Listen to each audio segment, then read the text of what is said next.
Hey YouTube, it's your girl Dr. J, and I thought I would come and do a video because I get a lot of questions about how to teach science to young children, and I really wanted to address this because it's definitely a valid question.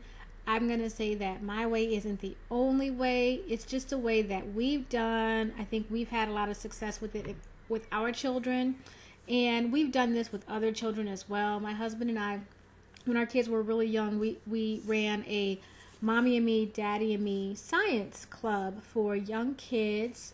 We had kids between the ages of like 2 and 6 who would come with their parents and stuff. So we've had a lot of experience with this, and I also think it is something that really has led to my kids having a really good science mind, or being very science minded about things. And so I'm going to talk to you guys about kind of the 3 big things that I think is most helpful when it comes to doing science with young children. Okay, number 1, it might throw people off a little bit, but I tell people with young children, and when I say young children, I'm talking about children under the age of 6.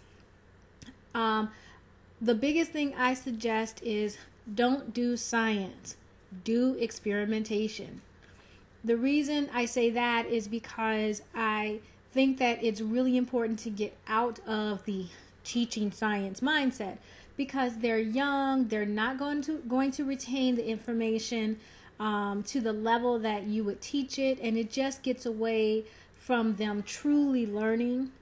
So what I recommend is you take young children through the scientific method. You don't have to call it the scientific method. It doesn't have to be, purposefully like, yes, this is the scientific method, 3-year-old. But it's really about starting with letting them ask a question. Why are there so many colors? And you can even guide the question. Pull out a box of crayons, and talk about, why are there so many colors? Then they form a hypothesis. Okay, well, why do you think there are so many colors? Well, let's say that they actually form a hypothesis that says, well, I think that, we get new colors by mixing old colors together. Okay, the next step, so we formed our question, we have created our hypothesis, now we test it. And so you test it by getting different color food coloring and letting them, mix the different colors together, and voila! Now we have some new and some interesting and exciting new colors. So after we do the experimentation, we do the analysis. What's that? Okay, we have proved our hypotheses. The way that we got lots of new colors was by mixing in the older colors. And so we do the analysis, and then the last step is reporting our results. How do we do that? Well, let's tell daddy what we learned. Let's tell grandma what we learned. Let's tell, our friends what we learned. So we also want to make sure that we have them bragging about what they did, what they found, what they discovered. And so I think that that's much more beneficial to children than trying to sit them down with a book and force feed them information. Now, the book comes later. The book stuff comes after they've done that initial experimentation. They tested their hypotheses, and they were able to either confirm their hypotheses or, not confirm their hypotheses. And then after that, you guys can read some books about color, and then you can start to talk to them about primary colors and what the primary colors are. Because remember, after you've done that initial experiment where they've gotten to see that yellow and blue make green, then that makes the whole concept of primary colors have meaning. They know that these are the primary colors. These are the number 1 colors that we use when we want to go and make new colors. And then they can easily understand the concept of secondary colors. Well, yellow and blue were our primary colors, and by mixing those together, we were able to make green. And so green is a secondary color. So you guys see why I talk about with young kids, we start with experimentation. We teach experimentation before we ever start to teach concept of science. And then if you have children that they get really good at it or they're really science minded, you got some baby Einsteins, then that's when you go and you might start to do more advanced type of things with them. You might do some tie-dye experiments, decoloration by starting with something with putting black Sharpie on something and then exposing it to alcohol and watching all the different colors bleed out. You do some study on the rainbow and stuff, but really it starts with experimentation. So my number one piece of advice, start with experimentation. Don't start with teaching science. Okay, so my next piece of advice, and I even wrote notes, y'all, so I would stay on track, my notes. My next piece of advice, do experiments where your child takes the lead role in doing the work and you narrate what's going on. And for this, the example I came up with for this, I think works great. It's doing things like making salt dough or any other type of dough that you don't have to cook on the stove. So you can so you can basically what you do is you get all the materials, and all the great thing about making dough is all the materials that you would need, all the raw materials that you would use, those things are going to be child friendly, so they can do it all themselves. So here is where you're going to be doing some chemistry with your child, but you're never going to call it chemistry. It's just going to be, hey, let's do this fun little thing. So as they are taking that flour and the salt and the oil and they're mixing it all together, you're narrating what's happening. You're saying, oh wow, look, that used to be that flour was just a powder. But as soon as we mixed it in with the oil, it got kind of liquidy. And now that you are running your hands through it and you're kneading it, now it's like dough. Did you see how we went from a powder to this new substance? That's so cool. And then when you start to add in food coloring, as they massage that food coloring in and that color starts to go all throughout that dough, you're talking about that. Look how you didn't just put the red food coloring in and it just automatically turned red. Did you see how the red kind of traveled through there? And so what you're doing is narrating, because what that's going to teach them is to look for the reaction. And it's also going to teach them to be mindful of small changes that occur, because while everybody loves, the Mentos and diet soda with the big geyser explosion, everybody loves the big boom and pow. Yeah, you can have that. Everybody loves the big boom and pow, but for a lot of science, it's going to be that small stuff. And so you want your child to start to recognize very early that the small reactions matter too. And the small reactions are cool and interesting, and subtle changes are good. And we want to make sure that we see them and examine them and appreciate them. So definitely recommend letting the child do the work, letting the child go through the process, and you narrate what's going on for the child, because you are going to be teaching them an amazing skill, and that's how to pay close attention. You can have that. That's fine. I'm sorry, guys. Okay, so my kids, they're being amazing. They're coming in and they're slowly asking me if they can have certain things. And normally they don't have to ask, but we are currently in the Feast of Unleavened Bread. And so we have 7 days where we can't have any leaven. So they are coming in and having me check. Yes, that's fine. So they're coming in there and they're asking me, can they have different things? Because they know we can't have leaven for these days. And they're being so amazing about it and trying to be really good and really cognizant of what they eat. So sorry about that, guys. Okay. So, but yeah, you're going to be teaching your children how to pay close attention.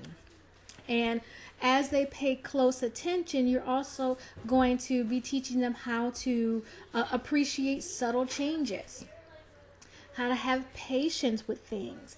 Those are all absolutely necessary scientific skills that's going to serve them so well as they get into much more hardcore science. It's also something that's going to help them think like a scientist and have that kind of scientific mindset. So that's the next thing that I would recommend.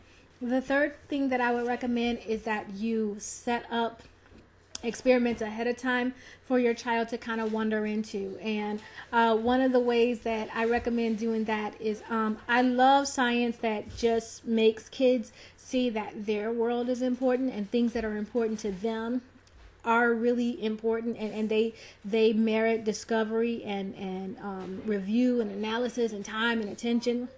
And so a great science experiment that I encourage people to do with young children is, get you some cheap bubbles, some dollar store bubbles, and make them even worse by shaking them up, because when you have foam and bubbles, they don't work very well. Even add a little bit of water, making them real weak, and then pull them out and start to blow bubbles. And you go, these do not work. This is not working well. We need some good bubbles. What do you think would take for us to make a good bubble solution? So then you start to talk about that and say, then you go, let's look up, let's go find some recipes on making a good bubble solution. And we're going to find what's the best bubble solution for us to make. And so you go to your computer and you find some pages that you already bookmarked, and you print those things out, and you and your child sit down and look through them, and start to notice that, wow, everybody recommends water, everybody recommends dishwashing liquid and glycerin, but everybody has these different amounts that they're recommending. I know, let's go and let's make 3 different buckets, and in each bucket we will put a different recipe, and we'll test it out. And then you let your child, bring it here, I'll open it for you, let your child drinking tea. There you go. You let your child choose the role that they want. Do you want to be the bubble blower, or do you want to be the bubble observer? Of course, a 3-year-old is going to want to blow the bubbles, and so they're out there and they're blowing the bubbles, and then you're reacting, wow, that one was big. Wow, that, this solution made the bubbles really big. Well, this solution made the bubbles last a long time. They didn't break real easily. Wow, this solution, when we blew those bubbles, they really flew. So you're going to be talking about the different reactions that they made as they started to experiment. And then what you do is you start talking about, okay, so how do we choose which bubble solution was best?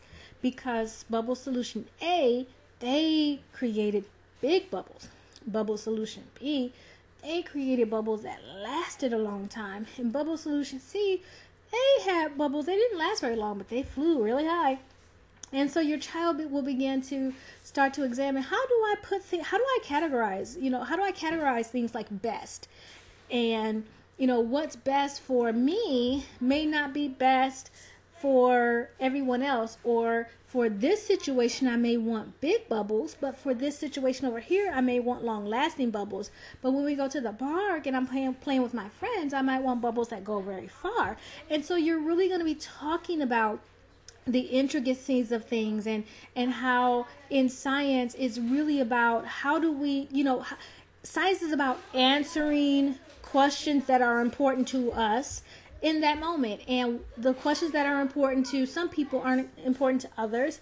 And sometimes, what we're examining today may be something that's different than to examine tomorrow. But the good thing about it is that, you're answering a valid question that lots of 4-year-olds have. How do I make good bubbles? And then you get to expand their ideas and their concepts, because they start to think, what is a good bubble? Is a good bubble big? Does a good bubble last a long time? Does a good bubble something that I can blow and then it lasts long enough for me to chase it? And then if your child is one where they're very curious, you can start to do even more types of experiments. Like some of the big things with bubbles is that we find out that bubbles last a lot longer if you blow bubbles on a day with a lot of moisture in the air. So after a rainstorm is a great day to go out and test bubbles. So, you can, mark the weather as well as, so you go out and every day you say, okay, today this is the degrees, it's sunny outside, let's blow bubbles. Okay, so you go out and blow those bubbles today, and then tomorrow it might rain. Okay, well, let's go blow bubbles in the rain. Kids will love that. Okay, well, let's go blow bubbles, after the rain has passed. And so you really are taking this thing that's so important to them blowing bubbles and something that's just the highlight of a child's day when you're 4. And the fact that mommy is, coming into my world, or daddy is coming into my world and telling me that something that I like is important enough for us to set aside time and energy and explore, and they're as excited about it as I am. That's what gets kids interested in science, because every scientist will tell you that what got them into science was the idea of answering questions that they had, answering questions that they thought was important. And so if you never get to answer questions that you think is important until you're an adult, that's not something that's really going to make us interested in pursuing it. So this is a way to really get that science mind going in your child and get them really interested in kind of science as a subject. And then I guarantee you that when you start to do these things with your children, they're going to come to you with questions. They're going to come to you and say, I want to know, why do rainbows look like this? Well, I want to know why squirrels eat bird food. No matter what it is, just go with it. And start to make it happen, and start to design these things that are going to be interesting for your younger children. The big thing is, it doesn't have to be deep, and they don't have to learn something that's going to answer a question or check off a box or anything like that. What you're really just trying to get them to do is to see that science is fun, it's exciting, and it is available for them. Right now, today, you as a 3-year-old get to do real science. You as a 4-year-old, you as a 5-year-old get to do real science. So those are the things that I would definitely recommend doing with young children. I'll come back and do some videos on how I do science with my elementary level age kids, and how I plan to do our science as they get older. So I'll definitely come back with some videos on that, but I know that this is a question that I get a lot, and I wanted to make sure that I answered it for you guys. So I hope this helps. This is Dr. J, and I'm out. Bye-bye.